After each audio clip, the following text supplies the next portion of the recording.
Bonjour, je m'appelle Mickaël Terrapon, je suis ambulancier, accessoirement je suis le responsable formation pour Formamed et aujourd'hui j'ai le plaisir de vous commenter le résultat des chiffres de Suisse Reca. Donc là on a les chiffres de 2019-2021 qui sont apparus. Vous avez tout un dossier qui existe et là moi je me permets juste de faire une synthèse de ce document. Et je trouve que c'est génial justement autant pour les formateurs de comprendre ce qui fonctionne bien ou est-ce qu'on peut améliorer des choses que pour monsieur tout le monde aussi de faire le lien. Dernièrement, il y a une étude qui montre que pour beaucoup de personnes, les chances de survie elles doivent être de l'ordre de 60 à 80%. Et aujourd'hui, je vais vous montrer que malheureusement, ce n'est pas le cas. Alors on peut encore travailler, il y a encore des éléments intéressants, mais ça peut aussi montrer que la vraie vie, c'est que quand on fait un arrêt cardiaque, on a quand même des conséquences plutôt graves qui vont arriver. Donc l'idée, c'est que Suisse Reca a été développé en 2017 par le biais de l'IAS, sous l'impulsion de l'IAS. Jusqu'à ce moment-là, il y avait Ustein qui parle peut-être justement au monde préhospitalier, mais l'idée c'était que les études, elles étaient faites, les chiffres étaient pris que pour le milieu préhospitalier et ça s'arrêtait là. Et là, l'idée c'est que maintenant on intègre vraiment tout le monde dans le groupe et puis qu'on intègre aussi l'hôpital. Donc l'idée c'est qu'on va suivre les patients pendant 12 mois, ce qui va nous permettre aussi d'avoir une statistique plus large et pas juste il a survécu à la réanimation avec les ambulances ou pas. Donc ça c'est un petit peu une des nouveautés qu'on a et on va enfin avoir aussi quelque chose de national parce que jusqu'à maintenant on voyait qu'on avait peut-être 80% de chances de survie au Tessin et puis qu'on n'en avait que 7 sur le canton de Vaud.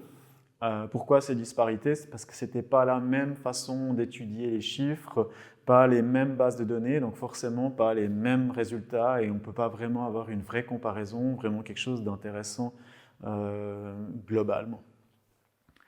En termes de personnes qui participent, il faut savoir qu'il y a 100% des secours héliportés qui donnent ces valeurs.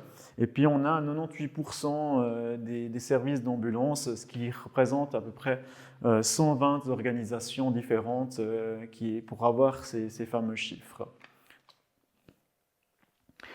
Au niveau de ces différents arrêts cardiaques, donc on en a 18 368 qui ont été référencés.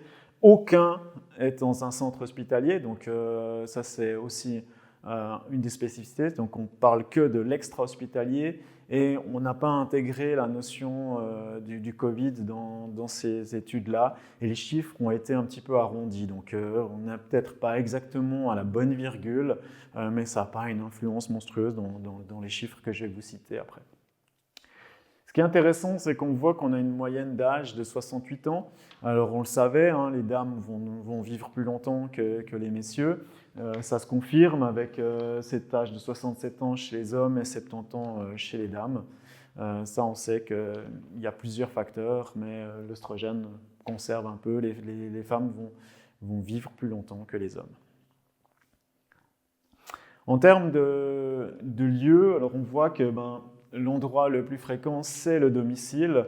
On voit dans les campagnes de mise en place de défibrillateurs que c'est intéressant, on en met dans les entreprises, mais si on vient dans les entreprises, on est là, hein, 2,5%. Où est-ce qu'on devrait les mettre? C'est plutôt le domicile et lieu public, c'est vraiment les deux endroits où il faudrait qu'il y ait vraiment ces défibrillateurs. Formamed, on aimerait bien pouvoir les mettre dans ces grands immeubles et autres, et on voit que malheureusement, ce n'est pas encore le cas. On le met plutôt dans les centres-villes où il n'y a peut-être pas forcément beaucoup d'habitants. Donc ça, c'est aussi une réflexion plus globale qu'on devrait se positionner, mais ce n'est pas le but d'aujourd'hui. Là, il faut savoir que par rapport à toutes ces situations, plus ou moins 80% c'est de la maladie. Dans ces 80%, c'est justement plutôt des gens où on va pouvoir peut-être avoir une action, et c'est ça qui est intéressant. Il y a à peu près 10% où c'est du traumatisme, et ça arrive plutôt dans le milieu des sports et loisirs, ces traumatismes. Après, ce qui est intéressant, c'est qu'en termes de pourcentage, on n'a que 2,9% où c'est des étouffements. Ça ne veut pas dire que nous, dans la formation, on ne doit plus le faire, hein. C'est quand même un chiffre important. Dans les intoxications, c'est 2,2%. Au niveau des noyades, c'est 1,2%. Et à l'inverse, quand on parle, surtout pour les formateurs, on a souvent tendance à parler des risques électriques et puis d'amener l'électricité. Pour ceux qui ont fait des formations avec moi, ils savent que j'aime bien rebondir là-dessus. Et puis là, je trouve intéressant le chiffre, c'est 0,1%. Donc c'est, si j'ose dire, peanuts. Donc c'est pas l'élément le plus dangereux, c'est pas là où on a le plus de risques, le plus d'accidents avec un arrêt cardiaque. Maintenant, ça ne veut pas dire que pour les électriciens, vous ne devez plus utiliser vos EPI. On est d'accord que ça reste un milieu dangereux. C'est juste que, vu que vous le faites bien, il y a peu de situations. Donc si on revient un petit peu là-dessus, le risque principal, il est quand même plutôt à domicile. Et puis on risque plutôt de faire un arrêt cardiaque lié à un problème maladie. Du coup, là, par rapport à ces arrêts cardiaques, il n'y en a que 45% qui ont été observés. Et pour la majeure partie, c'est par monsieur tout le monde, hein. Après, on a des gens qui vont les observer, c'est 17%, c'est des professionnels. Donc, monsieur tout le monde, c'est plus de 80%, 17% des professionnels qui vont le voir. Et il n'y a qu'un seul pourcent de ces arrêts cardiaques qui sont observés par les first responders. Parce qu'en règle générale, les first responders, ils sont appelés quand l'alarme dit qu'il y a un arrêt cardiaque. Donc, ça semble assez logique en soi.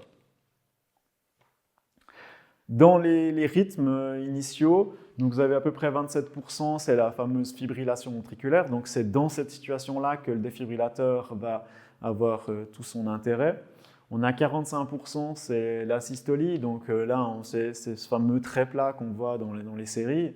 Donc là, si vous savez, vous rappelez, vous avez fait des formations, ça ne sert à rien de défibriller. Ça, c'est des gens où il va falloir qu'on recommence rapidement à comprimer le thorax pour faire recirculer, pour essayer de les amener justement en fibrillation. Et puis on a 24%, on est dans ce qu'on appelle une activité électrique sans pouls. Là, le danger, c'est si on a un électrocardiogramme sur notre défibrillateur, on pourrait se faire avoir. C'est pour ça qu'aujourd'hui, on dit de ne pas se baser là-dessus, c'est vraiment de se baser sur la respiration. Donc en l'occurrence, c'est des gens qui ne respirent pas, qui sont en arrêt cardiaque. Et du coup, on va les réanimer, la même chose, pour les amener à aller rapidement en fibrillation. On va essayer de faire qu'ils viennent en fibrillation pour pouvoir les choquer et puis pouvoir rapidement justement faire repartir le cœur.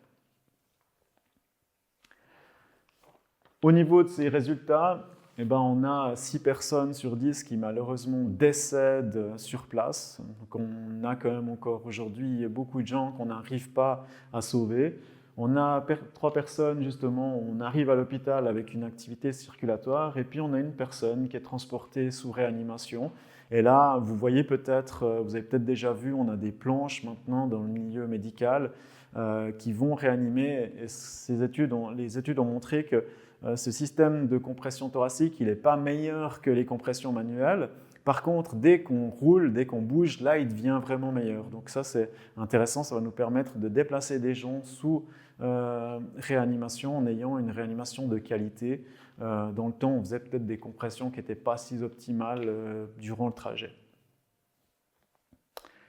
Et puis, on arrive un petit peu à la valeur qui, je pense, vous intéresse. Et si vous vous rappelez, il y a quelques années en arrière, on parlait plutôt de 6, 7, 8% de chances de survie. Donc ce qui est intéressant, c'est qu'aujourd'hui, on montre 14%. Après, il y a un petit bémol, c'est-à-dire qu'aujourd'hui, on n'a pas les résultats de tous les cantons. Donc aujourd'hui, c'est que 8 cantons. Pour les Romans, c'est que Fribourg qui a amené toutes les valeurs qui nous permettent d'avoir une vraie valeur à citer là. Maintenant, quand même, ça nous montre qu'il y a une évolution. Alors cette évolution, elle est certes faible, parce qu'on a peut-être gagné entre 2 et 6% de chances de survie, mais c'est toujours ça de prix. À l'inverse, on a des valeurs qui nous viennent des pays étrangers qui sont plutôt réconfortantes, avec plus de 27% de chances de survie en Norvège, 40% au Japon. Donc on voit quand même qu'il y a des pays qui sont bien meilleurs que nous. Et souvent dans ces pays-là, il y a déjà une culture de la formation du premier secours qui est vraiment développée, soit à l'école ou soit dans d'autres milieux. Et il y a plus de monde qui savent et qui osent faire ces gestes de premier secours. Donc je pense que c'est vraiment là-dessus qu'il faut qu'on garde, c'est de dire que ça ne doit pas être réservé à l'élite, c'est vraiment tout le monde doit pouvoir le faire. Après, on voit dans les formations, on a souvent peur que la personne, après, elle ait des grosses lésions neurologiques. Et puis là, c'est quand même un chiffre qui est plutôt réconfortant en sachant que il y a très peu de gens qui ont des séquelles importantes. Et puis dans ces chiffres, on a plus ou moins 75% des gens qui n'ont aucune lésion neurologique, qui ont un travail comme avant et autres. Donc on a quand même des bonnes réussites. Malheureusement, comme vous pouvez le constater, on n'aura jamais 100% de réussite. Il y a une petite prise de risque, mais ça c'est vraiment le milieu médical qui doit l'évaluer. Nous, en tant qu'intervenants, c'est vraiment, si on constate que la personne est en arrêt cardiaque, il faut qu'on la réanime et c'est après aux professionnels de la santé de déterminer s'il y a chance de survie ou pas. Et puis après, c'est au milieu hospitalier de déterminer s'il y a des lésions ou pas et qu'est-ce qu'on fait et comment. En conclusion, comme je disais, ces chiffres nous montrent que cette démarche de formation, elle a une validation quand même. On voit des valeurs qui sont meilleures. Alors certes, pas au niveau qu'on aurait aimé avoir. On aimerait bien du 100% de réussite, surtout quand c'est nos proches. La vraie vie fait que ce n'est pas le cas. Maintenant, on a quand même un meilleur taux de réussite qu'avant. Donc chouette, merci à vous de vous former, merci à vous de former les gens.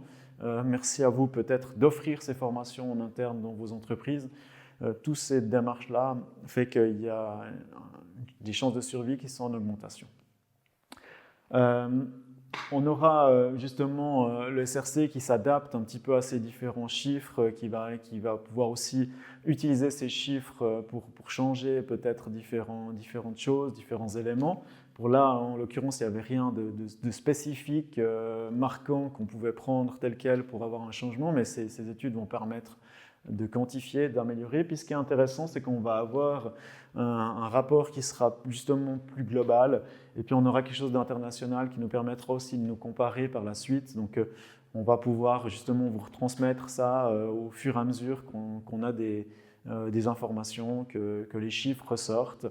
Mais ce qu'on peut vraiment dire aujourd'hui, c'est que les chances de survie en Suisse sont nettement meilleures qu'avant. On a encore du travail, on peut encore s'améliorer en mettant en place des défibrillateurs, comme on a vu dans les lieux publics, mais aussi à domicile, de se former, de former le maximum et d'informer le maximum de personnes sur ces gestes de réanimation.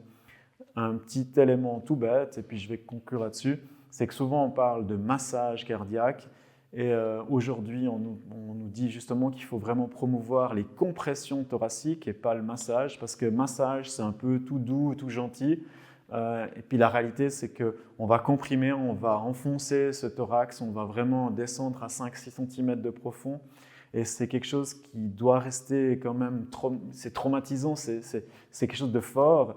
Et le mot compression vraiment connote mieux cet élément-là que cette notion de massage où on voit encore des personnes qui n'osent pas appuyer sur ce thorax. Voilà, en tout cas, merci de m'avoir suivi. J'espère que ces chiffres vont plutôt vous aider à vous lancer si demain vous êtes face à une réanimation. Et puis, je vous souhaite tout de bon. À tout bientôt. Au revoir.